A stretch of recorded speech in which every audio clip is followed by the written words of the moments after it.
Je m'appelle Pierre-Marie, je suis enseignant en Lorraine, donc j'ai 37 ans. Et voilà, donc j'adore les langues étrangères et le chinois, mais pas que. Et donc le chinois m'a toujours intéressé pour étudier.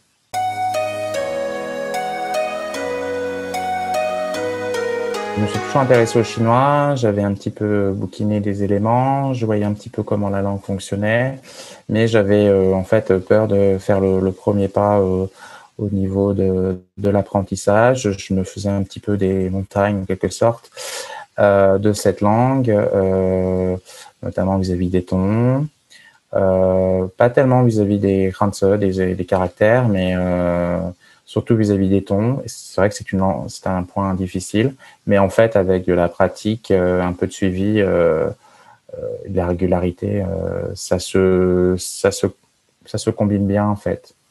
Voilà, donc c'est vraiment la réussite pour avoir les tons progressivement.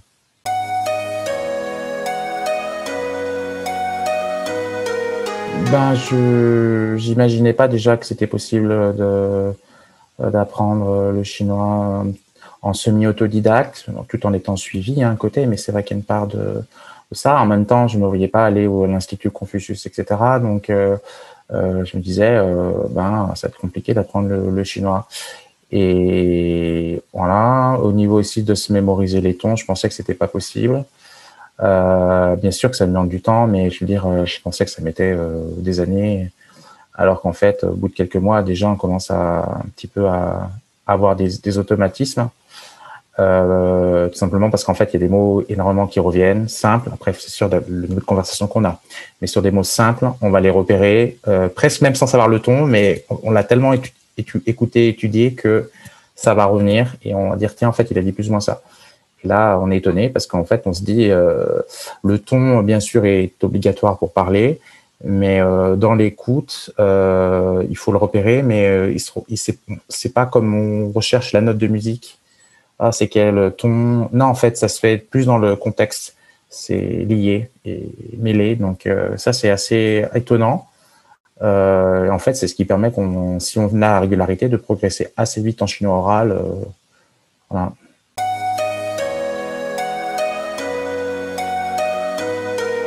Moi, j'avais quelques cours écrits avec des CD.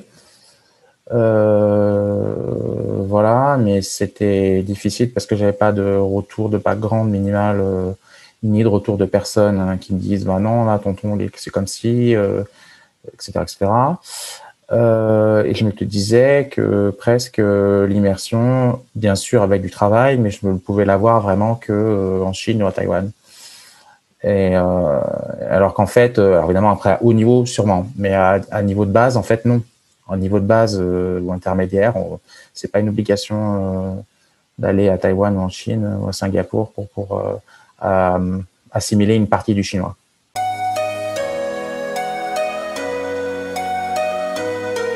Alors déjà, je te connais au niveau de ta chaîne YouTube, qui est vraiment très éclairante, bien sûr de la civilisation, mais aussi les points de langue. Je trouve que tu expliques de manière très claire sur une vidéo ou dans tes cours les points de langue. Ça devient très simple. Alors que quand on lit dans d'autres livres, ça dépend des livres, mais ça peut paraître obscur et en fait non, là ça se coule de source. Voilà, c'est comme si il y a des exceptions chinois, mais c'est comme s'il n'y avait pas d'exception. Quand on lit, ça a l'air d'être voilà, le cadre est tellement clair qu'en fait, ça apparaît transparent, quoi.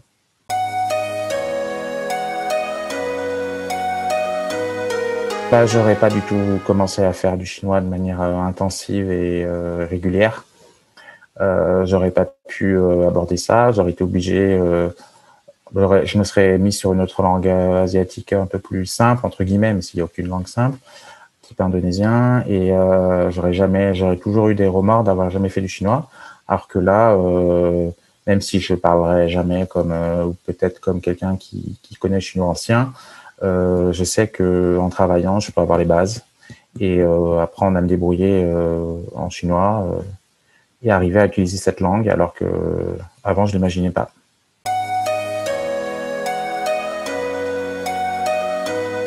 J'avais encore cette peur que ça ne fonctionne pas. Voilà, que je n'y arrive pas en chinois, que je ne retienne rien, alors qu'en fait, on arrive à retenir. Alors, le truc, bien sûr, c'est comme les cours sont très denses, il y a forcément des choses qu'on oublie, mais c'est normal dans l'apprentissage. Après, moi, ce que je parle d'oubli, c'était carrément être carrément bloqué sur des points de grammaire, des points de prononciation, de tonalisation, alors que pas spécialement, en fait. Du moment où on pratique, on a le cadre clair, bah, on arrive régulièrement, on arrive à réutiliser un peu ce qu'on a vu. Et c'est plus simple que ça n'y paraît.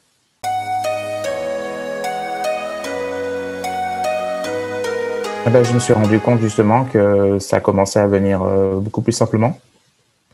On se fait, voilà, la montagne chinoise est devenue une vaste plaine et avec des collines quand même parfois, mais beaucoup moins ardue à monter que des pics du Yunnan.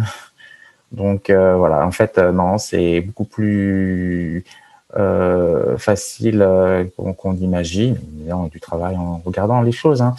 Et le truc, bien sûr, là en débutant, qu'on n'a pas tout de suite, c'est l'automatisme total des tons. Ça, c'est sûr que ça demande du temps. Mais je pense que déjà, de ce que j'ai pu voir sur 3 mois, j'ai déjà des petits automatismes. Voilà. Alors que je n'ai pas fini le programme. Donc, ça prouve que c'est possible.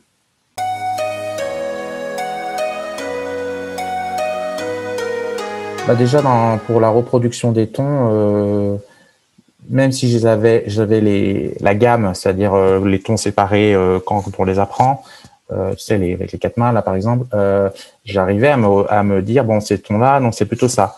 Mais c'est vrai que quand on n'a pas l'habitude, on regarde le pinyin et qu'on se dit, bon, ça doit se prononcer à peu près comme ça, je pouvais arriver juste, hein, mais on avait un doute, forcément un doute, parce que on n'a jamais entendu le mot ou pas trop.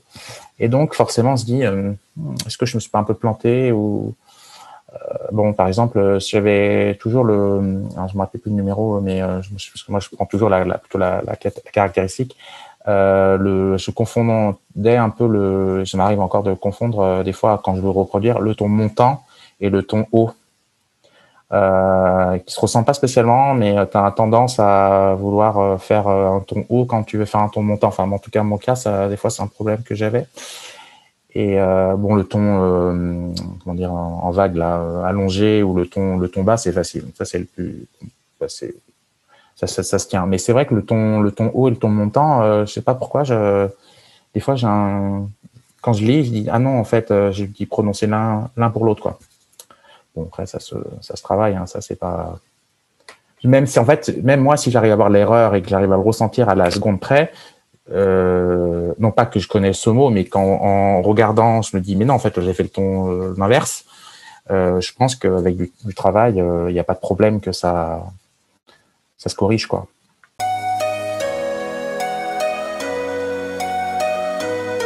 On l'a par la pratique, par tes cours, tes explications. J'ai bien sûr fait du travail personnel à côté, parce que ça, c'est vrai qu'il faut le dire, hein, c'est indispensable pour que ça rentre mieux. Je travaillais sur Pimsleur, j'ai travaillé sur Mandarin Click. De temps en temps, j'ai essayé d'écouter la radio publique chinoise ou taïwanaise pour essayer de repérer des mots ou voilà, essayer de faire de la répétition de ce qu'il disait, même si je ne comprenais pas ce qu'il disait, du shadowing en quelque sorte, pour essayer de me figurer la prononciation, la tonalisation, parce que en fait, c'est presque mécanique. Si on le fait jamais ou qu'on l'a jamais fait, la première fois qu'on le fait, on est un peu bloqué, quoi. Alors qu'en fait, si on a l'habitude comme une gamme de piano, après, ça devient un petit peu plus facile, quoi. C'est juste, tiens, alors, ah oui, on revient et ça y est, c'est bon, on arrive à faire son exercice tonal, quoi.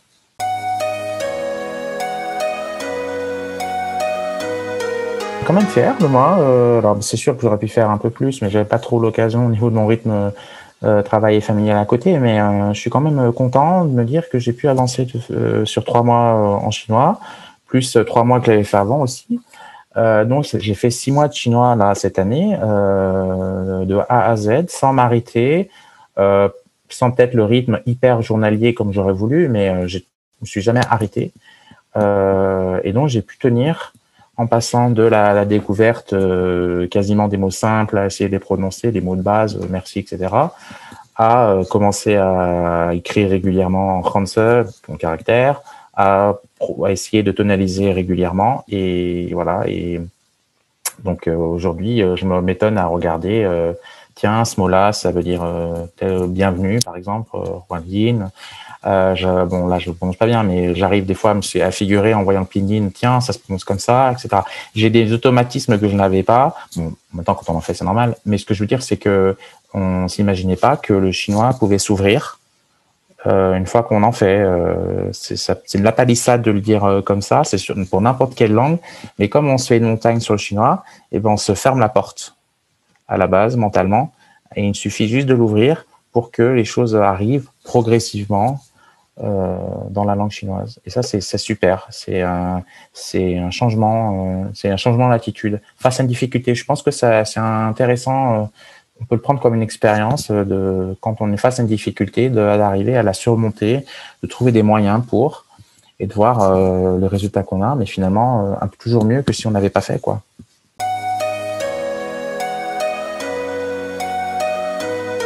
Je suis capable de lire des textes simples en Hanse. Alors, pas forcément de l'avoir la vocalisation et la tonalisation en tête. Ça, c'est encore un peu dur. Mais j'arrive à repérer des phrases simples, des textes simples.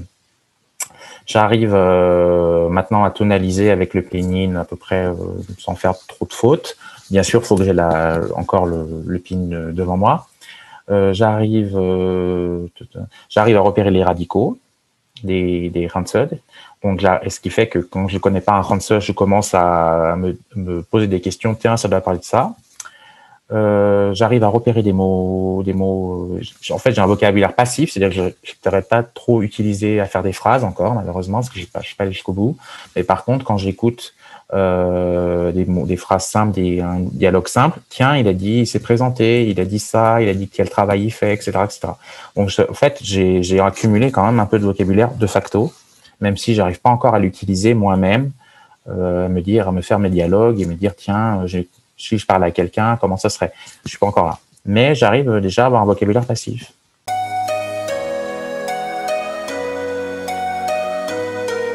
La découverte à chaque fois de la leçon du jour, de voir quelle était la thématique, de découvrir de nouveaux caractères. Parce que c'est vrai que l'écriture, je pense que j'ai un peu le prisme scriptural en chinois. C'est pour ça que je pense que les Hanse pour moi ça passe mieux. Et le fait aussi de me dire tiens, j'ai essayé de prononcer, d'arriver de A à Z mon exercice et d'y arriver, d'avoir le travail fini. Voilà. Et puis j'aimais bien aussi les éléments civilisationnels que tu donnes par moment dans tes leçons. C'est toujours intéressant de comprendre, de découvrir certains éléments qu'on ne connaissait pas. Voilà. Et puis de tenir un cahier, par exemple. Donc moi, j'adorais utiliser par exemple un cahier et toi donc je mettais la coloration des tons et de décrire, d'avoir une esthétique du travail fini avec le pinyin, les Hanse, l'explication, un résumé du cours, etc. Donc d'avoir une routine en fait, d'avoir une routine de langue et de me dire que c'est possible, de me dire je suis en train d'étudier le chinois hein, et d'avoir des petites bases. Je me doute bien que je vais pas devenir diplomate interprète, hein, comme ça, mais en tout cas pas tout de suite. Mais c'est sûr que voilà, de me dire, en travaillant, dans quelques mois, tu peux avoir un niveau A2 et parler, reconnaître une écrit de base, type primaire de Chine, et voilà. Alors que plein de gens se figurent sur le chinois, même le japonais, parce qu'il y a les kanji, que c'est pas possible, que c'est du chinois, comme on dit, et que voilà. Alors qu'en fait, ça n'est pas spécialement, sauf que ça s'appelle comme ça, mais c'est plus simple qu'il n'y paraît. Ça, c'est évident. Avec du travail, tout s'ouvre.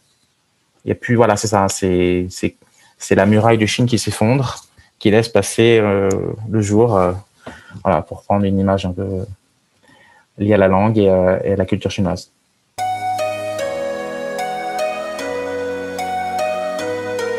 Alors, plusieurs choses. Déjà, qu'il faut vraiment être motivé, que c'est pas quelque chose qui est fait à la légère, parce que c'est vrai qu'il y a un coût qui est tout à fait légitime, parce qu'il y a un travail qui est derrière, un suivi qui est énorme. Donc ça, c'est pas du tout illégitime. Mais par contre, forcément, ça implique un engagement voilà, important de ça. Ça a un coût et que donc derrière il y a une petite responsabilité pour soi évidemment, hein, si je puis dire ça comme ça, d'être motivé, de tenir jusqu'au bout. Alors bien sûr, faire 90 leçons en 3 mois, c'est le top. C'est pas grave si on n'a pas fini. Moi, j'en suis au petit tiers. Voilà, mais je veux dire d'essayer de se dire, de tenir de A à Z ce qu'on peut. Ça, c'est un premier point, vraiment être motivé. Mais qu'à partir de là, cette barrière un petit peu de la peur, de la page blanche, d'arriver à avancer, ben finalement, le chinois est fait pour tout le monde.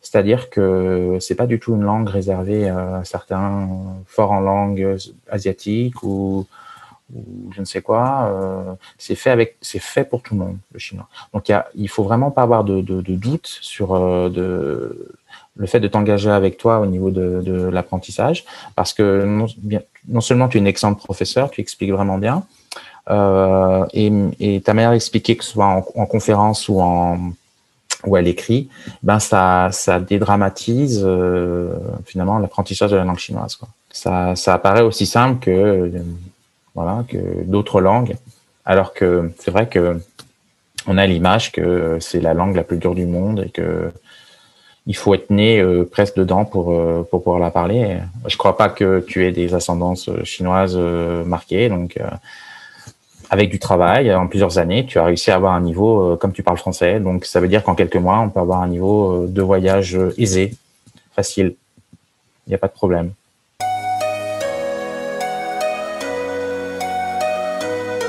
J'engage vraiment les personnes à regarder d'abord tes vidéos et à s'intéresser à ta démarche. C'est une démarche vraiment qui vise complète, c'est-à-dire ça base la leçon, l'entretien, la prise en charge au niveau oral. Donc il y a tous les éléments, il y a des petites rédactions à faire, et c'est vrai que on travaille en 3 mois toutes les facettes du chinois, et que du moment où on est un minimum impliqué, on va progresser en chinois. Donc avec toi, on peut vraiment progresser en chinois, et ça démystifie vraiment la difficulté de la langue qui existe, hein, mais qui en fait c'est le pas à pas, quoi. Tu nous suis pas à pas, et en fait on se rend compte après qu'on devient autonome avec la langue et l'apprentissage de la langue. Donc vraiment, il faut, si vous êtes vraiment intéressé par le chinois, par cette langue, que ça vous serve en termes de plaisir, de loisir, ou plus tard en termes professionnels, c'est vraiment une méthode que je conseille, un programme que je conseille, Joy de Faco Jam, donc une méthode chinoise, quoi. Voilà.